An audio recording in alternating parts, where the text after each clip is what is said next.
The global economy can feel a lot like a theme park ride that's gone completely haywire. First, you get these breathtaking climbs, the exhilarating loops, and then that stomach-churning free-fall drop. Today, we're going to strap in for that exact ride. We're going to explore the cinematic story of the booms, the busts, and the moments that have shaped our world. Every great economic story and, every great disaster, it always begins with the same little spark. It's a revolutionary idea, maybe a new piece of tech, a new way of doing things that promises to change absolutely everything. Think about the dawn of the internet, right?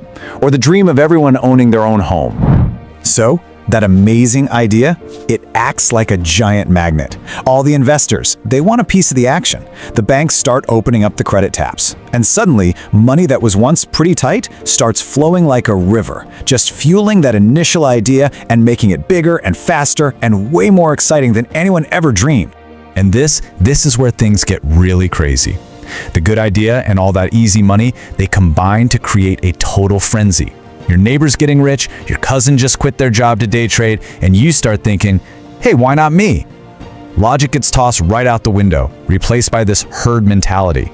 Caution is gone, and all that's left is pure, unfiltered speculation. The ride is now rocketing towards its very peak. It can really feel like these crashes are just random, chaotic accidents. But here's the thing, they aren't. They follow a surprisingly predictable script, a kind of blueprint for disaster that we've seen play out again and again throughout history. And at the heart of that script is one key concept. So here's the crucial thing to get. An economic bubble is basically a story that people desperately want to believe. It's when the price of something isn't based on what it's actually worth anymore, but on the simple belief that somebody else will pay even more for it tomorrow. It's a classic tale of belief, completely overwhelming reality. All right, to really understand the roller coaster we're on today, we have to go back and look at the original rides, those first huge crashes that taught the world just how fragile our economic systems can be. I mean, these are the shocks that literally wrote the rule book. And this is the big one, the original. The Great Depression wasn't just a bump in the road, it was a complete derailment of the entire global economy. It all kicked off with the pop of a stock market bubble, but that shockwave just kept going, leading to massive bank failures and a total collapse of global trade. It created the benchmark for disaster that we still use today. So, the Depression was an internal meltdown, the system basically eating itself from the inside out. But what happens when the system is actually humming along just fine, and then something from the outside world just throws a giant wrench in the gears?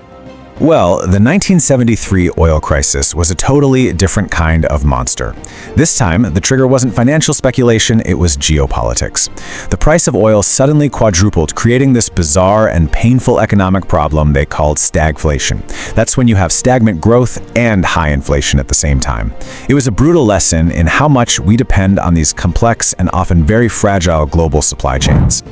Okay, let's fast forward to the modern era, because this is where things get really interesting. In the last few decades, our crises have been born from our greatest innovations in technology and in finance. This is where really good ideas, supercharged with global money, went spectacularly wrong.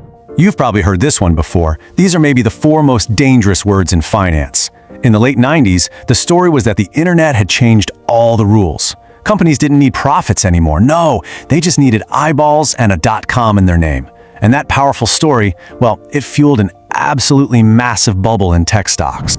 Now, what's so wild is that just a few years after the .com bust, a new and just as seductive story took over. Housing prices never fall.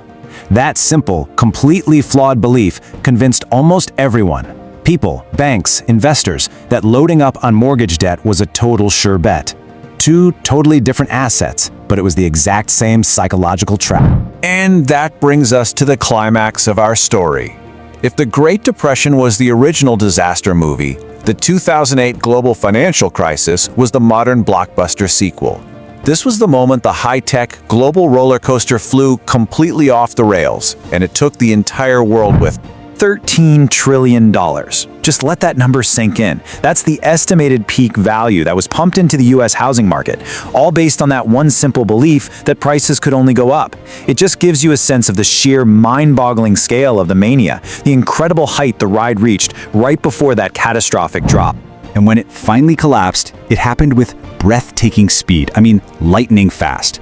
In March, we saw the first cracks with Bear Stearns. By September, Lehman Brothers, a titan of Wall Street, was just gone.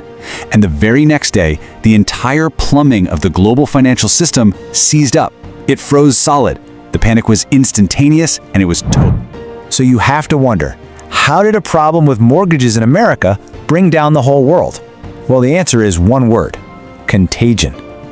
Bad home loans in places like Florida and Nevada had infected the financial records of the world's biggest banks. When they started to fall, the fear spread like a virus, freezing credit everywhere and tipping the global economy into its worst recession since the 1930s. For about a decade, it really seemed like 2008 would be the defining crisis of our generation. But then, something came along that didn't fit the pattern at all. A crisis that wasn't born in a bank or on a stock exchange, but in a hospital. And this comparison just shows the difference so perfectly. 2008 was a complex, internal failure of the financial system. The COVID-19 pandemic was the complete opposite, an external shock from a public health emergency that forced us to deliberately shut down huge parts of the global economy all at once. It wasn't a collapse, it was more like a medically induced coma. I mean, just look at the sheer speed here. The job losses from the 2008 crisis, they happened over many months. The job losses from the COVID shutdown, they happened in a matter of weeks. The economy didn't just slow down, it hit a solid brick wall. It was, without a doubt, the fastest and steepest economic decline in modern history. So, after this whole wild ride through history, what's the takeaway? Well, whether we're talking about stocks, houses, or something we haven't even thought of yet, the pattern stays remarkably consistent. It starts with a really compelling story, gets fueled by a flood of easy money, ignites a widespread mania, and it always ends with a sudden, painful pop, followed by a long, difficult cleanup. Every single boom and bust has taught us something new, and yet the cycle just keeps on going. We've managed to put the roller coaster back on the tracks every time it's crashed. So the final question is, as you look around at the world today, can you hear that familiar sound?